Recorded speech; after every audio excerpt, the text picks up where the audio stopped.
कर लीजिए या वाइब्रेशन पे कर दीजिए. बाकी announcements मैं करता रहूँगा. In case of an emergency, we have 2 exits over here, but this one is the main one which is active. So in an orderly fashion, in case anything happens, we need to get up and start over.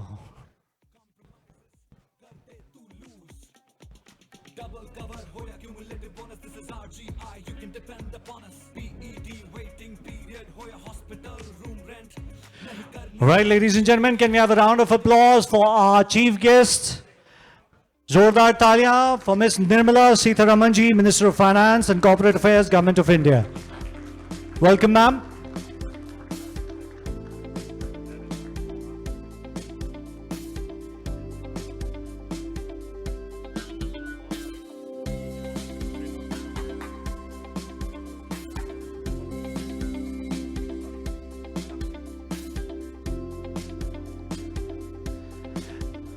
Let's have a big round of applause. Come on, we can do better.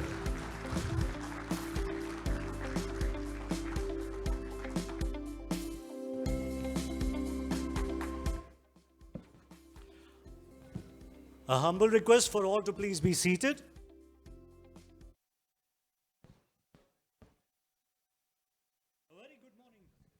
A very good morning to all of you, ladies and gentlemen.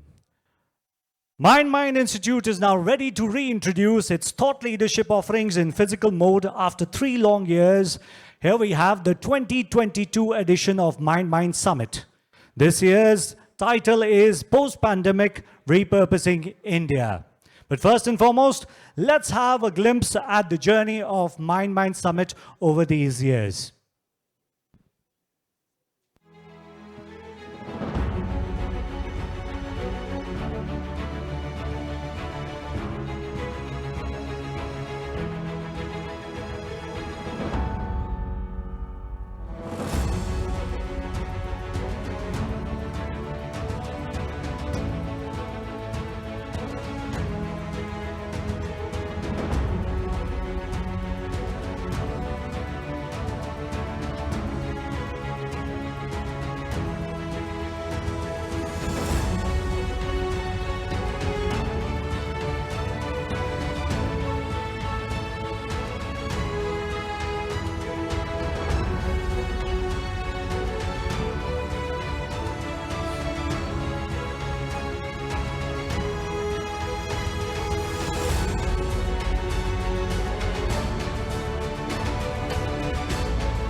Ladies and gentlemen, now we begin with the lamp lighting ceremony. I would request our chief guest, Ms. Nirmala Sitharaman ji, Minister of Finance and Corporate Affairs, and Mr. Sunil Kant Munjal, Hero Enterprise Chairman, Mr. Yogesh Munjal, Managing Director, Munjal Shova, to kindly grace the stage for the lamp lighting ceremony.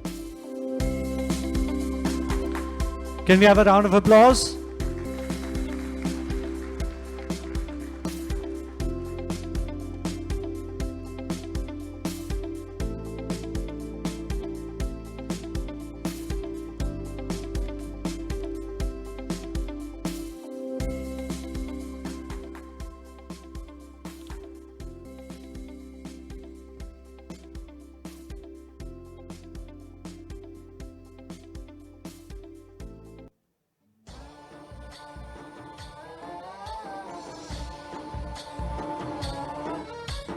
गणनायकाय गणदैवताय गणाध्यक्षाय धीमहि गुणशरीराय गुणमण्डिताय गुणेशानाय धीमहि गुणातीताय गुणाधीशाय गुणप्रविष्टाय धीमहि एकदन्ताय वक्रतुण्डाय गौरीतनयाय धीमहि गजेशानाय भालचन्द्राय श्रीगणेशाय धीमहि एकदन्ताय वक्रतुण्डाय गौरीतनयाय धीमहि गजेशानाय भालचन्द्राय श्रीगणेशाय धीमहि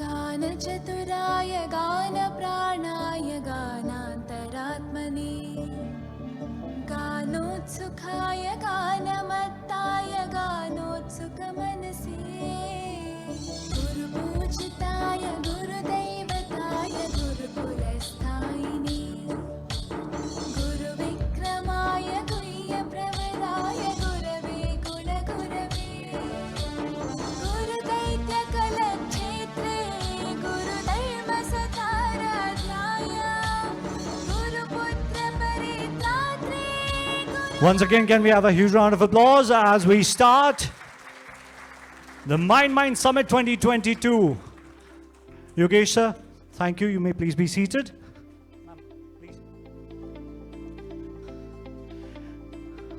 Ladies and gentlemen, now it's time for the context setting of this Mind Summit, the 15th Mind Summit 2022. So with a thunderous round of applause, let's welcome our chairman, Hero Enterprise, none other than Mr. Sunil Kant Munjal. Zordar Taliyan.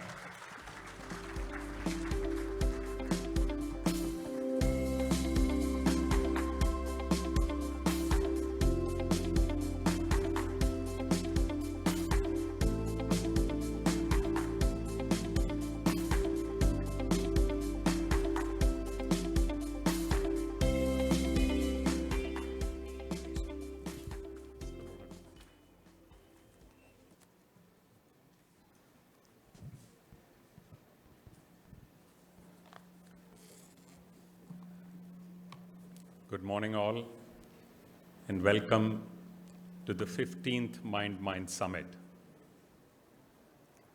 A special welcome to our chief guest, Mrs. Nirmala Sitharaman, Finance Minister of India.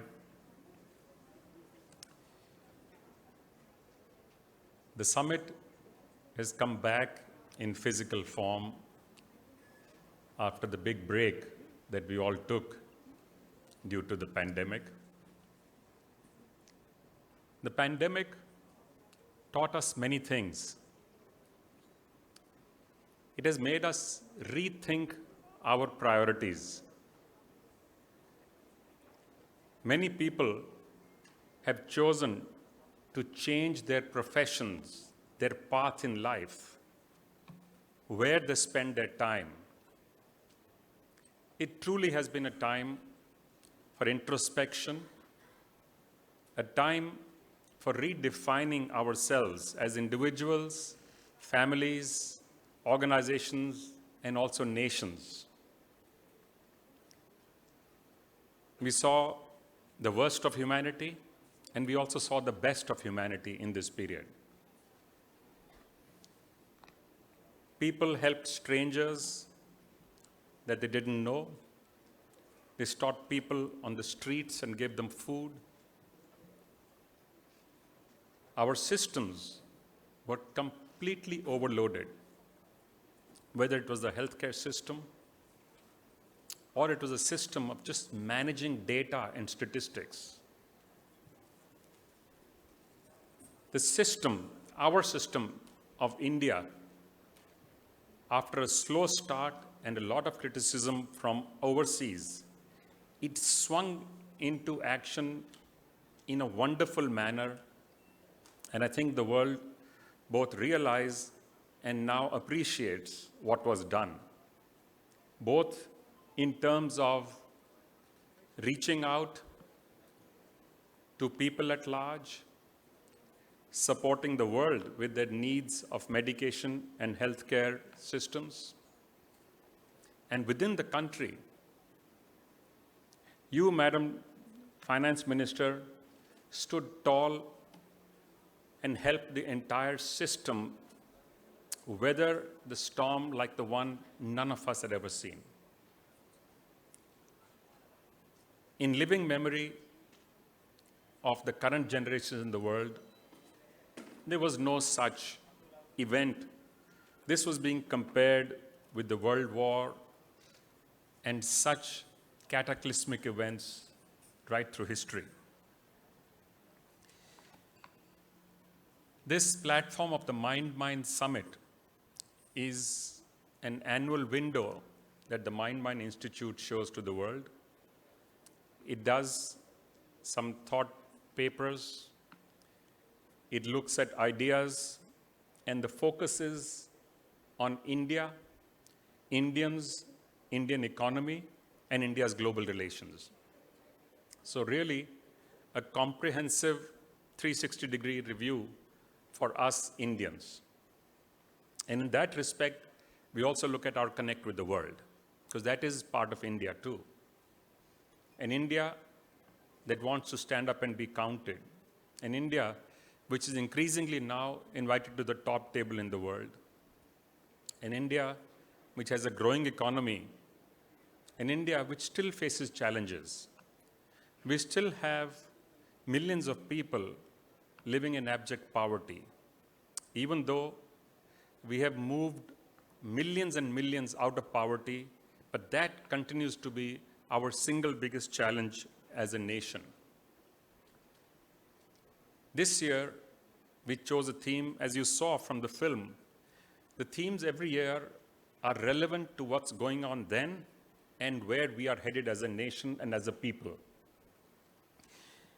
This year, we chose a theme of repurposing India for the same reason that I spoke about individual people's views and their rethinking about themselves, that this pandemic made us think. We are also at an interesting cusp. 75 years of being an independent nation, we've come a long way. We became a larger economy than those who ruled us for over 300 years. A fantastic achievement to have become the 5th largest economy in the world. And in an extremely short period, when we were just at 11, just 10 years ago.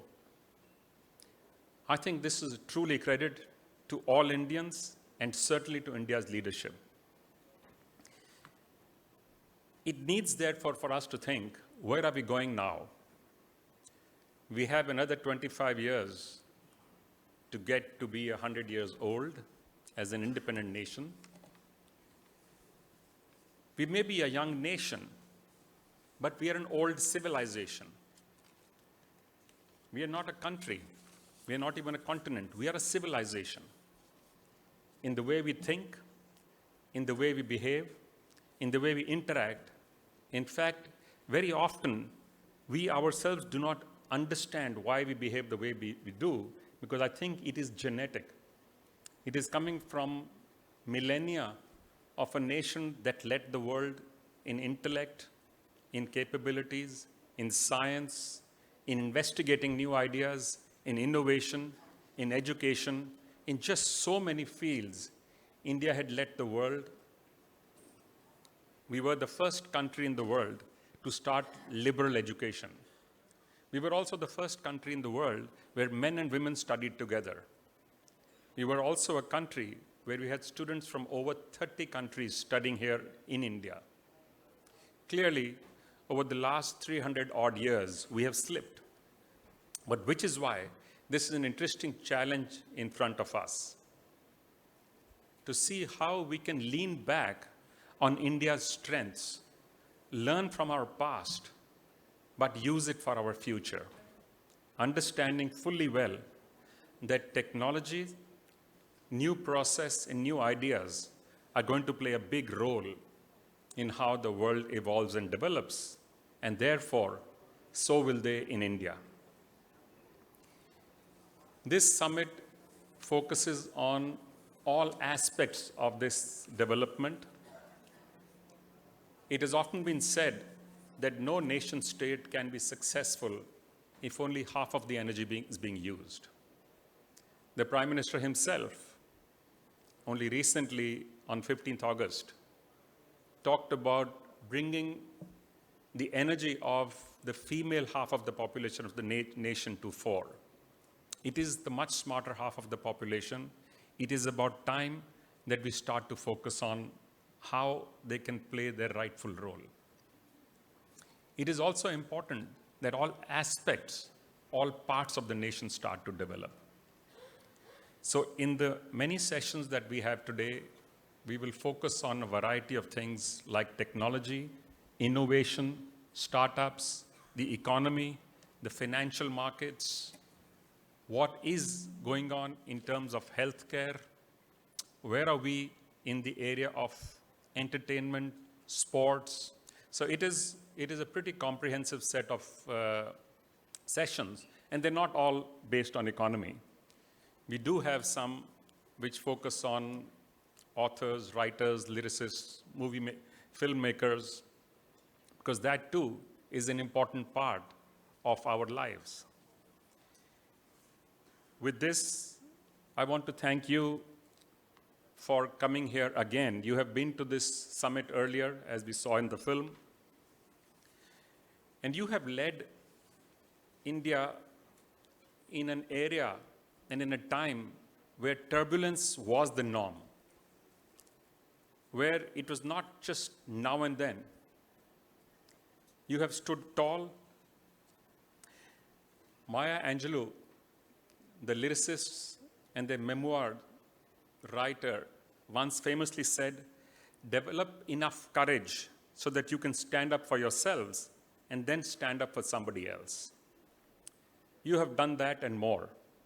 You've stood up for all of us in a wonderful way through good times and bad, especially when the nation and the people needed help and support.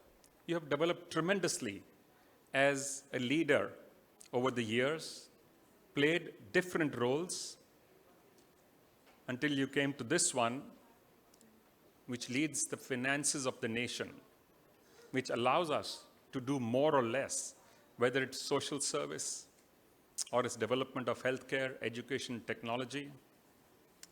So once again, a big thank you for coming in here. And if it's okay with you, we will do this as a conversation. Is that okay? Thank you.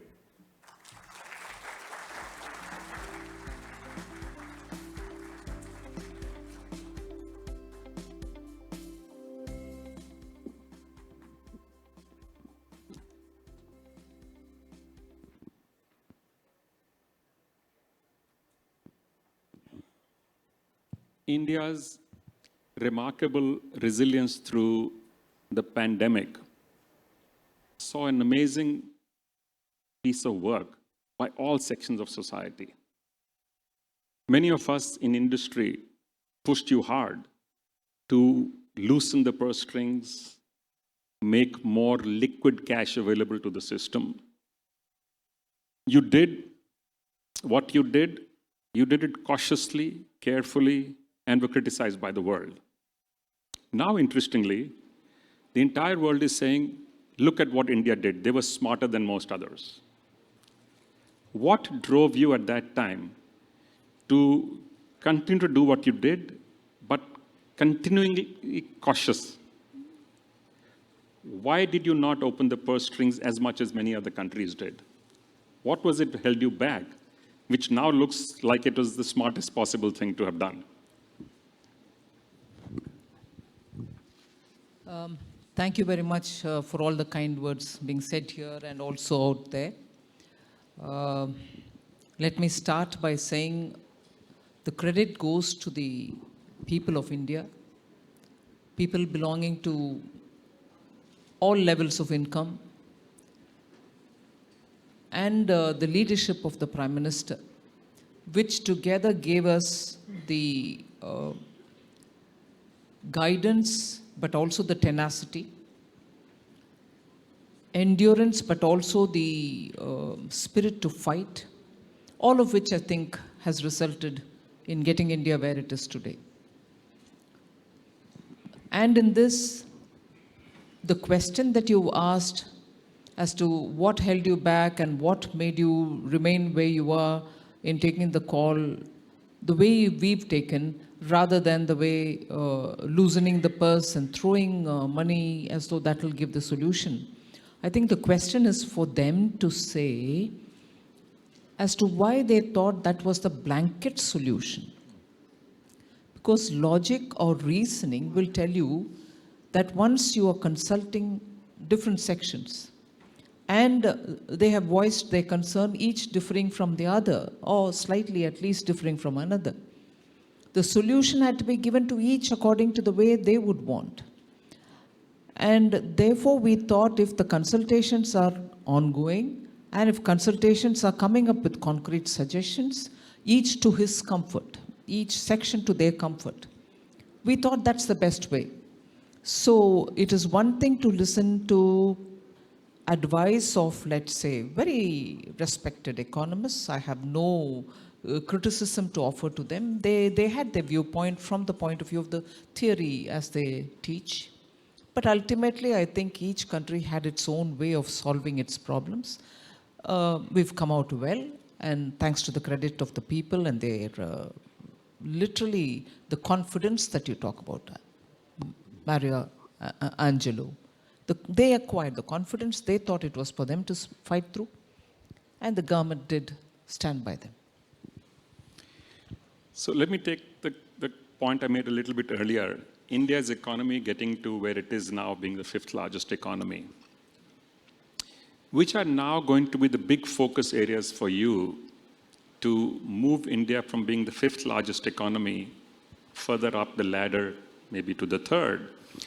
Because in power purchase parity, we already are the 3rd.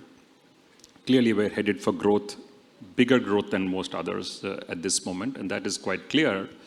But the question will be about the balance within the economy, which portions get more attention and which ones get moderated, because a challenge has been thrown out by the Prime Minister for India to be a developed nation by time we turn 100. And I think it's a wonderful way to look at India. So where is your big focus going to be now? I think the driver would be engaging the youth power. So sectors which have great potential for engaging them, and when I say youth, I mean youth with all sets of skills. You can start from the bottom to the top, which speaks about frontier technology related skills, innovative skills, or STEM sciences skills, or it can just be very, at the bottom, skilled, not so skilled workers. So when you're planning for the Indian economy for the next 25 years, which we are calling Amritkal, and PM has highlighted champion sectors will be the ones with which we start off. But the first test, litmus test would be how would it benefit the workforce? Some at the leadership level and some at the bottom, or some in the middle. But people come out of universities, colleges, schools with different sets of skills. All of them need prospects for the future. And in that prospect is where the next 25 years is going to be geared. So that will be the testing measure. But otherwise, of course, I will stretch the argument a bit more, not so much to make it a tenuous argument, but it is a fact that 3-4 years ago, when in Davos all of us heard Industrial Revolution 4.0, Web 3, IoT, artificial intelligence, I'm happy to say that India in the last 3-4 years has actually built its capacities on these. Today, if India is showing the way on digital payments, digital influence into your medical practice, setting up of 75 digital derived centers of learning, setting up of 75 digital banking. 75 is because we want to also remember that it happened in the 75th year of independence. The digitization, the rapid influence of digitization, even in areas like agriculture. So we've shown the way since after what we heard in Davos. So that is, I think, the kind of direction. Move it more towards digitization, even more, and also make sure the workforce participation is at its maximum. So let me take two comments, two things you mentioned. One is labor policy. How do we get more people sustainable economic opportunities? How do we ensure that the system is fair and encouraging of jobs? Because we have had this challenge, probably the single biggest challenge for us as a nation is to ensure the standard of living for all Indians. And I would imagine more than anything else, that's one thing we have to address. But of course, we have to address it through growth. That's the only positive way to do this. So is there a tweak or a change required in our policy to encourage more hiring and better compensation and better work conditions? Well, if I take the example of the PLI, the Productivity Linked Incentive Scheme, one of the things was, as much as we looked at every addition to the production, every unit in addition that you produce, and at that scale, we were also looking at what will be the impact on our labor force. And when we are talking about MSMEs, that's large, but when we are talking about MSMEs on the other end of the spectrum, we are looking at in-situ solutions for MSMEs wherever they are, because locally, they are the ones who give training, they are the ones who are going to be able to employ locally as much as collectively, if you think, as the large-scale units. So the policy has necessarily underlined the importance of labor and engagement of labor, and that's where we think we are pushing technology, digitalization, as much as we are pushing opportunities for work. You're right. We will need to work on both ends. On the top end, we need to become global leaders, for sure. There's not even an option for many of our sectors. And we have some big leaders here, sitting here, who run global companies, who have demonstrated what India can do. Indians themselves have already led so many global enterprises. So individual capability is not an issue. So it is probably the tweak that's required systemic, is also in the work environment, I think, on both. The other comment you made, or let me stick to PLI for a moment. Chinese companies have gone and done things in manufacturing without fear of actually having made losses, because it, in one way or the other, gets made up by the government system, whether it's through hidden subsidies or through loans which continue to be non-performing loans. As you know, their percentage of non-performing loans is about the highest in the world. And Do you believe the PLI will compensate enough for a whole variety of Indian businesses now to be globally leading? Because it has to be globally competitive first to become globally leading. Do you think that scheme, because the result is yet to be seen, we've only got one company that's been currently cleared for the scheme. Hopefully many more will get cleared in the coming weeks and months.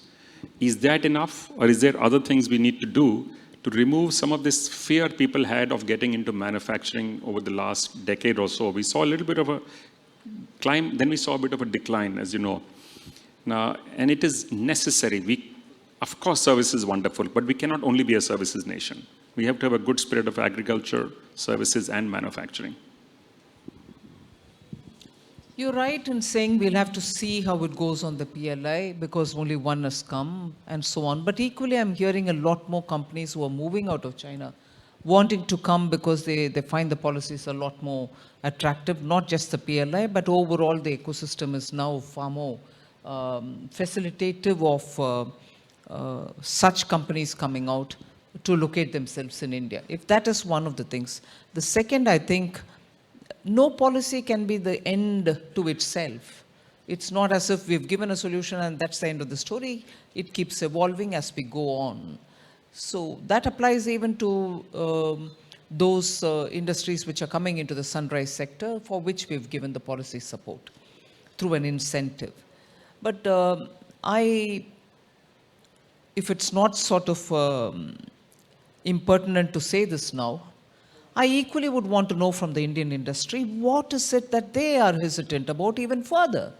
Since 2019, when I've taken charge of the finance ministry, I've been hearing, though the industry doesn't think it's conducive. All right, bring the rate down. All right, tax rate was brought down. And I keep defending industry, private sector, where even provocatively people have asked, what would you want to tell the private sector?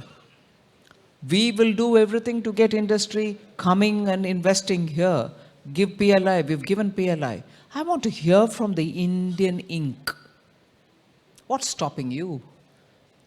When countries and industries abroad think this is the place to be in now, at this time, FDIs are coming, FPIs are coming, it's all, the stock market is so confident, the Indian retail investor believes in them. Is it like Hanuman? You don't believe in your own capacity, in your own strength, and has there got to be somebody standing next and say, hey, you are Hanuman, do it. And who's that person who's going to tell the Hanuman? It can't certainly be the government. Maybe that's a role you have as well. So if I look at the world right now, from the global economy flush and sloshing with cash to a sudden turnaround, continuous and growing inflation across the globe, supply chains highly disrupted, either due to the war in Ukraine or the oil prices going up, or a whole host of little sparks in many places that have taken place. Even countries which had negative interest rates now have either zero or plus. Those who have zero have all gone up. We heard one only day before yesterday raising it 75 basis points in one go, which is very unusual for them, and making a statement that you will see 2 or 3 more increases in the coming days. We have been somewhat protected and certainly better than most of those economies. And by the way, some of that credit, of course, goes to you, while some of it goes to people who work the economy. For allowing that space, building the guardrails.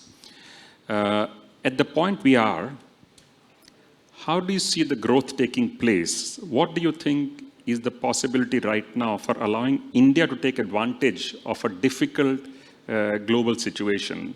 Because we are, at this moment, better off. We are not where we need to be because we still have work to do, but we are clearly better off.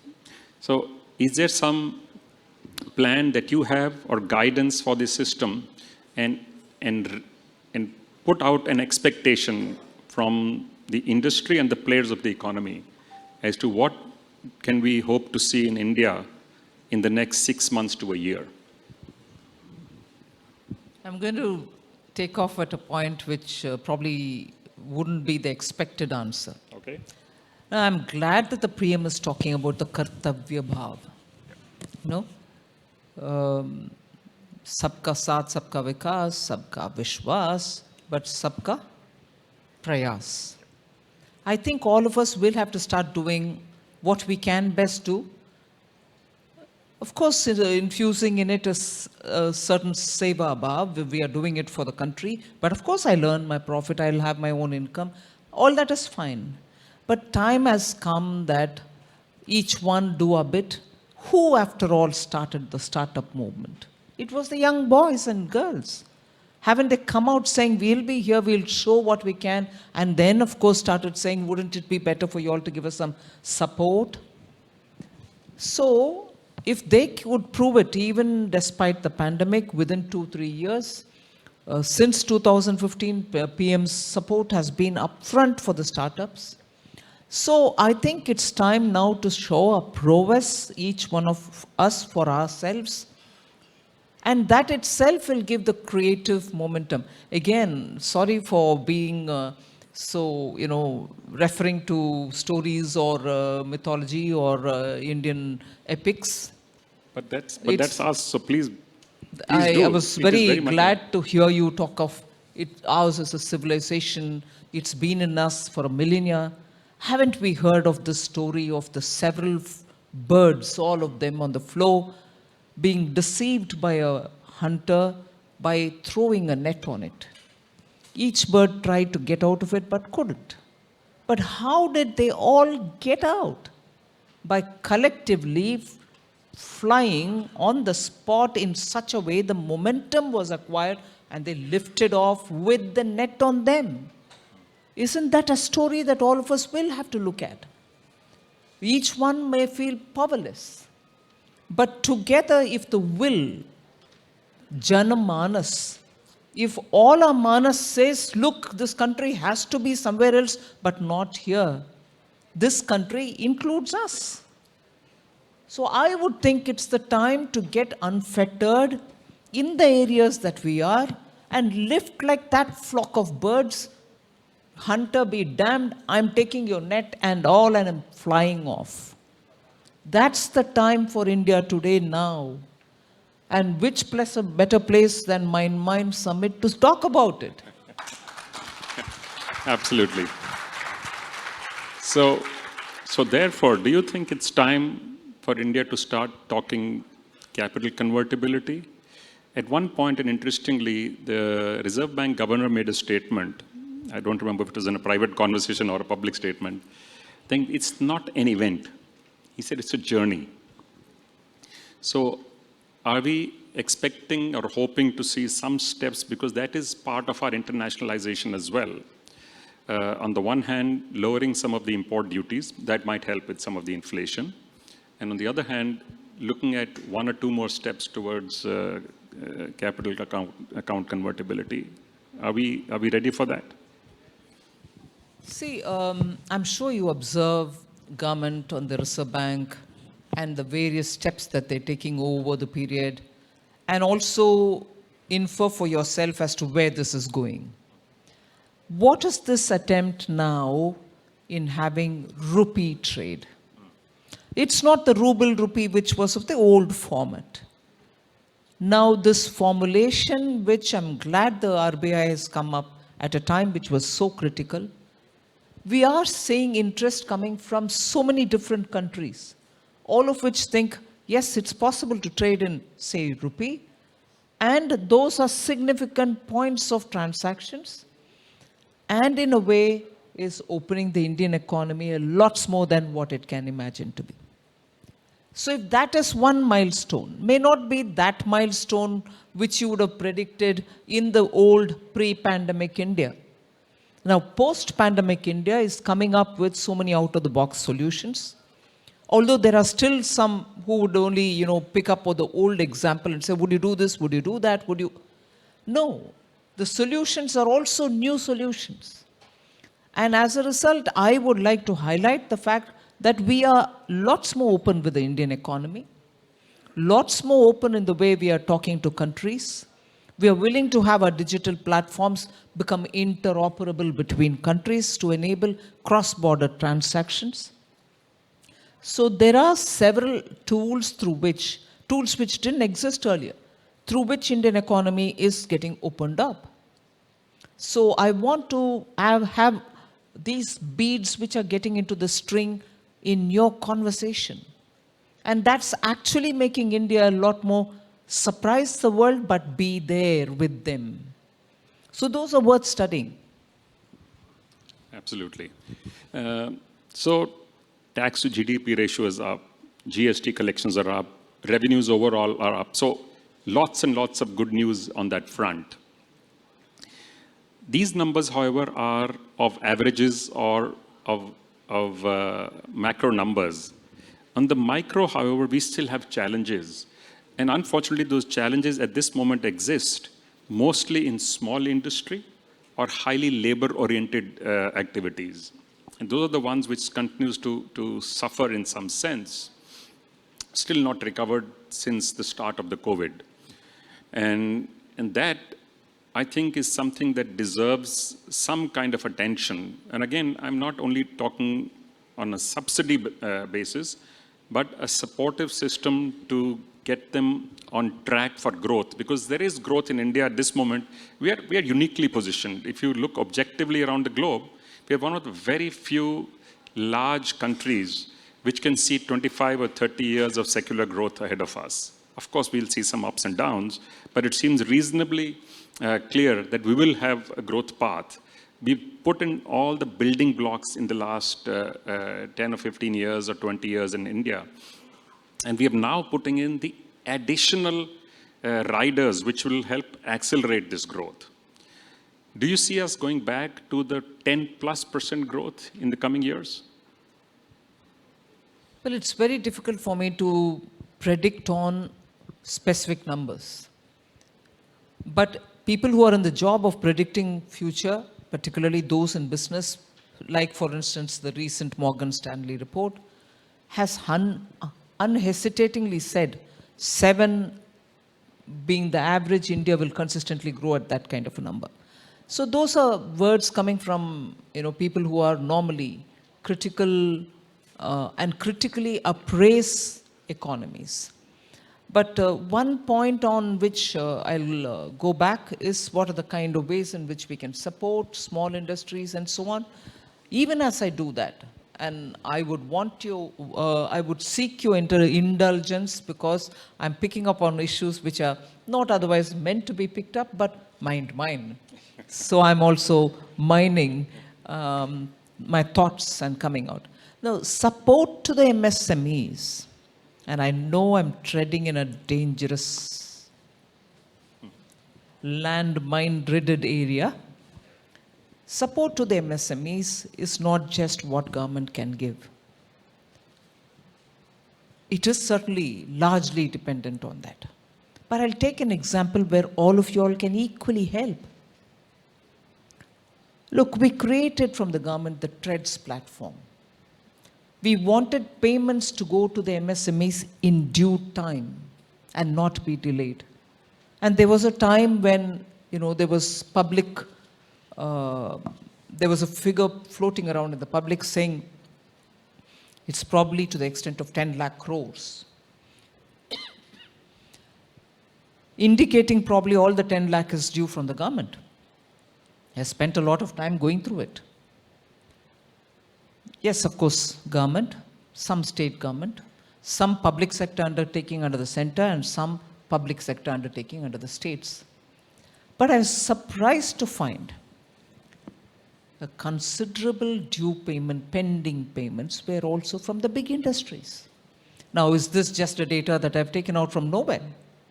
I even cross-checked with the registrar of companies to make sure that the statements which are declared by companies naturally would have it.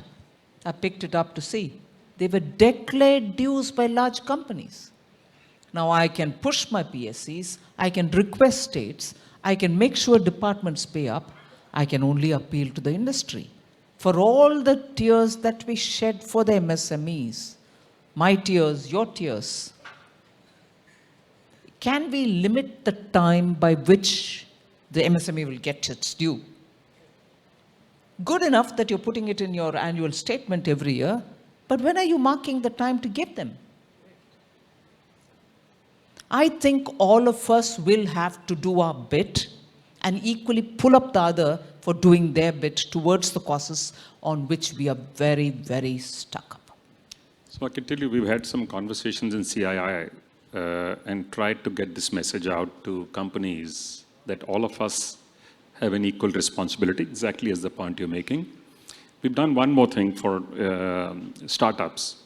So since I was chairing this council, so I've made a request both at the National Council and to the other regions that every small company should start to mentor 1 or 2 startups, a medium-sized company 3 to 5, and large companies 10 to 20. I'm glad to report that we got, I'm trying to remember the number, some 600 odd companies sending in their names also to mentor companies.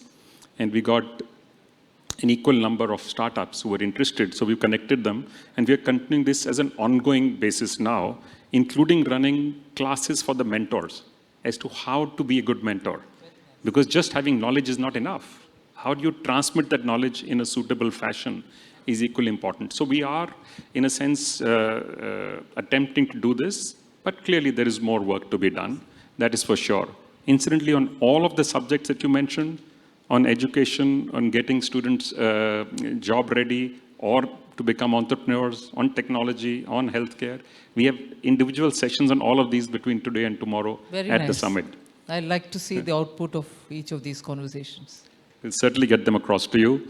So any last word from your side as a message to us? We have people here who are economists, industry, academics, researchers. It's a very interesting, diverse, mixed group here. Well, I'm not sure if I should be the one. In case you have anything to add up, you can. But certainly this is the time for India. Government is willing to hear you, willing to have conversation with you. You should utilize every one of this opportunity and also seek the opportunity to speak to the government and say, look, you're not doing this, you should, it'll make a difference. And I think that's been the approach, that's been the difference in approach between any government earlier and this government. We are willing to hear, listen, talk to you, and also act on what you've given us. So in order that India does not miss the bus this time, together all of us have created the necessary platform and level at which we can take off from there. Having reached here, we can't afford to miss the bus this time. And I've been saying this in the last few weeks, that we're all ready for it. But we can't be staying there and say we're ready for it. We have to take off. And it is in all our hands. So I would think you should constantly engage with the government and keep telling us you have to do a little bit more here, a little bit more there, and so on, so that the momentum is continuously maintained for us to take off. We owe it to this country. All of us have been so blessed. All of us have been so fortunate that we are here where we are. All of us, inclusive of me. We owe it to this country. So let's all take it up from there and be together, converse together, and act together. Mrs. Sitharaman, as always, great pleasure. A great pleasure to talk to you.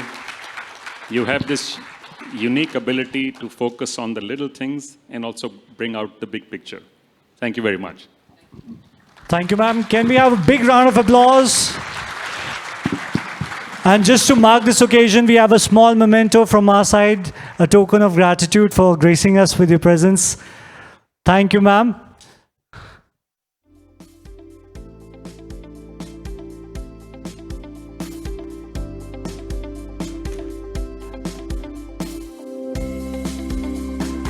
There you go, ladies and gentlemen. एक बार जोरदार तालियां.